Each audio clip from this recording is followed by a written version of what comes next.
Le magazine d'information de la rédaction de Télé 50 qui revient sur les principaux sujets qui ont fait la une de l'actualité la semaine, c'est la rétrospective. Bienvenue à tous. La semaine qui vient de s'achever a été riche une fois de plus en rebondissements.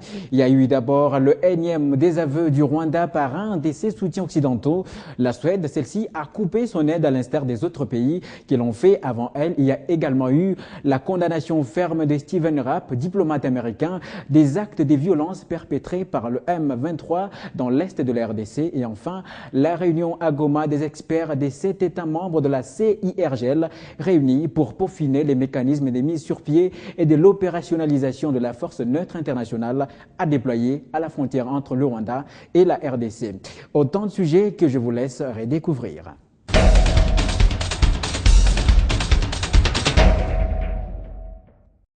Ouverture à Goma ce lundi 13 août 2012 de la réunion des experts de 7 pays de la conférence internationale sur la région de Grand Lac, pays désignés au cours du dernier sommet de chefs d'État à Kampala. Ces travaux préparatoires de 2 jours concernent les experts du service de la sécurité et le chef d'État-major pour, en effet, éclairer la réunion des ministres de la Défense de ces 7 pays qui vont se rencontrer ce mercredi prochain à Goma, chef-lieu de la province du Nord-Kivu. À l'ouverture, Julien Paluku, gouverneur du Nord-Kivu, précise que ces travaux des experts vont définir les grandes lignes. Pour lui, les problèmes demeurent toujours d'une dimension internationale. Explication du gouverneur Julien Paluku. Vous le savez, la rencontre d'aujourd'hui réunit les experts de 7 pays, membres de la CIRGL qui avaient été désignés par les chefs d'État lors des assises de Kampala la semaine dernière, parce qu'il avait été convenu que les ministres de Défense devaient rapidement réfléchir sur des actions vigoureuses qui devraient être menées pour mettre définitivement un terme à la crise qui sévit à l'est de la RDC. Ces travaux préparatoires de la rencontre de ministres de la Défense de 7 pays est une retombée du sommet extraordinaire de chefs d'État tenu à Kampala. Ces derniers constituent un sous-comité mis sur pied avec l'objectif d'arrêter les actions urgentes pour la cessation de combat au Nord Kivu. À titre de rappel, ce sous-comité va proposer des éléments précis pour l'opérationnalisation de la force internationale neutre en vue d'éradiquer le MV3 et autres groupes armés. La situation sécuritaire et humanitaire qui prévaut dans l'est de la République démocratique du Congo et les recrutements forcés des mineurs par les groupes armés qui opèrent dans la province du Nord Kivu préoccupent les États-Unis. C'est ce qui explique la visite de l'ambassadeur américain chez le Premier ministre Augustin Matata Ponyo. James Entwistle est venu s'enquérir des réalités sur terrain au Nord Kivu auprès du chef du gouvernement. Je suis venu pour voir le Premier ministre pour faire ensemble le bilan sur nos relations bilatérales et aussi nous avons examiné en profondeur la situation dans l'est du pays, la situation du M23 et j'ai noté, j'ai souligné pour le Premier ministre que notre position au sujet du M23 est très claire depuis longtemps, que nous sommes contre le M23 et tous ceux qui appuient le M23. Cette visite de James Entwistle chez le Premier ministre, après avoir passé plus d'1 mois de vacances dans son pays, traduit la détermination des États-Unis de trouver les voies et moyens de mettre définitivement fin à l'insécurité dans la partie est de la République démocratique du Congo.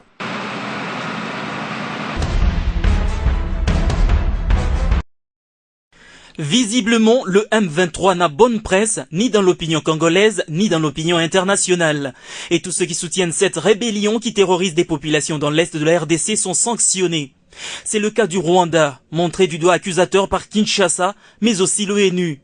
La Suède a confirmé ce lundi la suspension de son aide vers ce pays. Et c'est la ministre suédoise de la coopération qui l'a dit à la SR, la radio publique. Concernant l'aide, nous avons choisi d'attendre pour faire la lumière sur ce qui se passe au Congo et comment les autorités rwandaises s'en mêlent. Mise en garde sévère, même si par euphémisme diplomatique, elle ajoute. Nous n'avons pas arrêté. Nous avons choisi de geler provisoirement une partie de l'aide. Mais est-il que cette annonce n'est pas bienvenue pour le Rwanda, qui s'exprime péniblement dans le lavage de son blason terni à cause de son soutien aux rebelles du M23. Les États-Unis, les Pays-Bas, l'Allemagne ainsi que la Grande-Bretagne ont également suspendu tout ou une partie de leur aide après la publication d'un rapport de l'ONU qui accuse le Rwanda de soutenir les mutins du M23. En 2011, la Suède a versé au Rwanda une aide de 215 millions de couronnes. Avec l'annonce de ce lundi, probable que l'enveloppe ne soit pas débloquée pour cette année. Dans l'entretemps, à l'interne, aucune force vive ne soutient la rébellion. Ni opposition, ni majorité, moins encore la société civile, ne soutient le M23.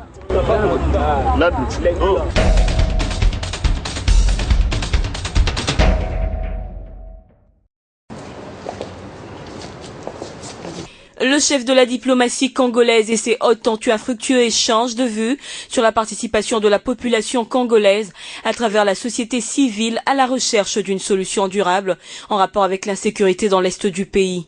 Pour les promoteurs de la pétition, il est question de soutenir notre diplomatie afin qu'elle réussisse. Selon Monseigneur Marini Bodo, la mission des chefs confessionnels va se poursuivre à travers le monde, notamment au Conseil de sécurité des Nations Unies. Il a réaffirmé l'engagement de l'Église pour la paix, tout en s'inscrivant dans la logique de soutenir les actions de la diplomatie congolaise.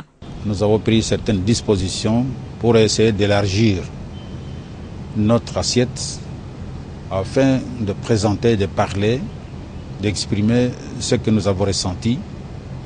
Et c'était nécessaire que nous puissions vous dire qu'à ce moment, on se prépare pour aller présenter ces dossiers au Conseil de sécurité à New York. Et nous allons sillonner une partie du monde, parce que le monde est trop large. Les chefs de confession religieuse de la RDC ont initié depuis quelques semaines une pétition qui circule déjà à Kinshasa et dans quelques ambassades depuis la détérioration de la situation sécuritaire dans la province du Nord Kivu. Le ministre Tshibanda leur a fourni toutes les informations utiles relatives à leur mission. C'est un procès qui a commencé en novembre 2010. Mais pour ce mardi, le procureur a présenté 40 témoins. C'est au tour de la défense de présenter les siens. Le premier témoin appelé par la défense sera l'officier français Jacques Serra, aujourd'hui retraité. Il viendrait déposer en qualité d'expert pour expliquer au juge comment est organisée l'armée centrafricaine. Pour Jean-Pierre Bemba, les crimes commis par les hommes du MLC n'étaient pas les résultats d'une politique, mais l'effet des débordements de quelques soldats. Il s'agissait des dommages collatéraux de la guerre et affirme aussi que même les hommes du général Bozizé, actuellement au pouvoir en Centrafrique, ont commis de tels crimes. Selon la radio Okapi à Kinshasa, l'ancien vice-président de la RDC a l'intention d'appeler plusieurs officiers centrafricains et congolais à la barre. Le juge lui a donné 8 mois pour présenter ses 63 témoins. La liste de ces témoins est encore confidentielle.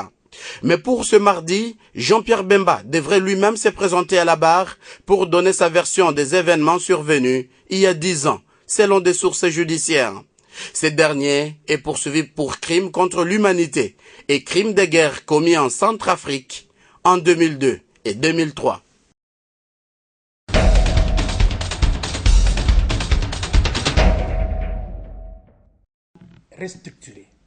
C'est un duel rude entre la nouvelle société civile et le bureau de la Commission électorale nationale indépendante. Avec 46 072 signatures déjà recueillies, la nouvelle société civile tente un miracle.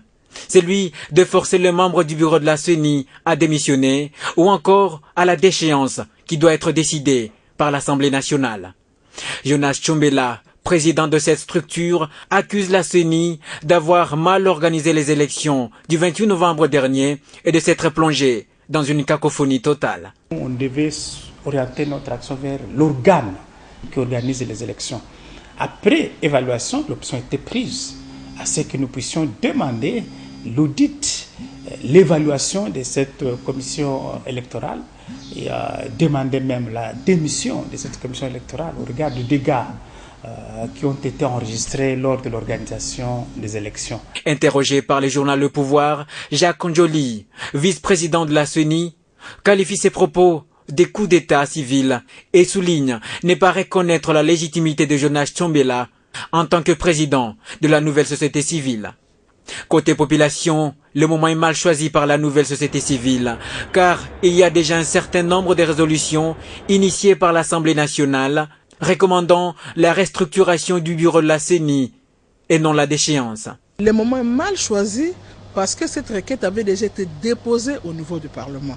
Parce que c'est aussi par rapport à leur requête que, en fait, le calendrier électoral a aussi été suspendu par l'Assemblée nationale. Donc, toutes ces requêtes aujourd'hui n'ont pas de raison d'être, sinon, ce qu'il faut faire, c'est attendre que le Parlement revienne de leurs vacances et que le bureau du Parlement nous réponde. Mais l'aboutissement de la démarche de la nouvelle société civile s'avère aussi incertaine, autant donné que cette dernière est rongée aussi par des divisions internes. Et lors de la restructuration du bureau de la CENI, sera-t-il question d'intégrer aussi la nouvelle société civile? Une question qui trouvera réponse à la session parlementaire du 15 septembre prochain. L'élu de Bumba, Janine Mabunda Lioko, toujours attentive aux préoccupations de la population, s'est rendue dernièrement dans son fief afin de réaliser ses promesses électorales et remercier sa base pour la confiance placée au chef de l'État Joseph Kabila Kabange en portant leur choix à l'occasion du scrutin de novembre 2011. L'antenne relais de Vodacom devenue une réalité à Bumba, cette ville est désormais reliée au monde entier avec ses moyens de communication. Depuis 1997, le bac desservant les deux rives de la rivière Itimbiri n'a pas été opérationnel. L'honorable Janine Mabunda a pesé de son poids pour l'envoi par le gouvernement de la République du nouveau bac au bénéfice de la population. Représenté les jours du lancement du bac par Aimé Amiso, son collaborateur, l'honorable Janine Mabunda Lioko croit fermement que le développement de la province de l'Équateur et particulièrement du territoire de Bumba requiert la contribution de tous. Notre territoire a toujours été un des grands greniers de la République. Les populations vivant dans le parage ont tant souffert par manque de ces bacs. Elles n'utilisaient que le système traditionnel, à savoir les pirogues pour leur traverser. Avec ces changements qui s'opèrent, je suis certain que les échanges entre les deux rives vont se faire maintenant à grande échelle pour le bien et le bénéfice de tout le monde. Je m'en voudrais amèrement si j'ai manqué à remercier l'honorable Janine Mabunda pour son implication personnelle dans ces dossiers. En effet, elle s'est battue corps et âme pour arracher ces bacs et l'acheminer ici à Bumba. Et la seconde partie a été ponctuée par l'ouverture à Maputo de la 32e session ordinaire de la SADC, Communauté de développement de l'Afrique australe, en ligne de mire les crises politiques régionales à Madagascar, au Zimbabwe et la situation sécuritaire dans l'est de la RDC. Le président congolais Joseph Kabila y a participé. La clôture des travaux des experts de la CIRGL sur l'envoi de la force internationale neutre, c'était aussi dans cette deuxième moitié. Et enfin, face à la presse, Matata Ponyo, le Premier ministre, a brandi le bilan des 100 premiers jours de son mandat.